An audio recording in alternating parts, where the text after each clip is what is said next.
شروع کرتا ہوں اللہ کے نام سے جو بڑا مہربان نہایت رحم والا ہے۔ حضرت علی علیہ السلام نے فرمایا، یہ کوئی خیر و خوبی نہیں ہے کہ تمہارے مال و اولاد میں کثرت ہو جائے، بلکہ خوبی یہ ہے کہ تمہارے علم میں اضافہ ہو جائے اور برد و باری بڑھ جائے۔ حضرت علی علیہ السلام نے فرمایا کہ علوم کی 4 قسمیں ہیں۔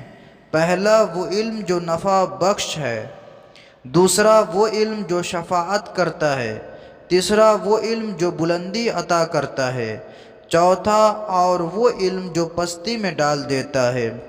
پہلا جو علم نفع بخش ہے وہ علم شریعت ہے، دوسرا جو علم شفاعت کرنے والا ہے وہ علم قرآن ہے، تیسرا جو علم بلندی عطا کرتا ہے وہ علم نحو ہے، چوتھا جو علم پست کرتا ہے وہ علم نجوم ہے۔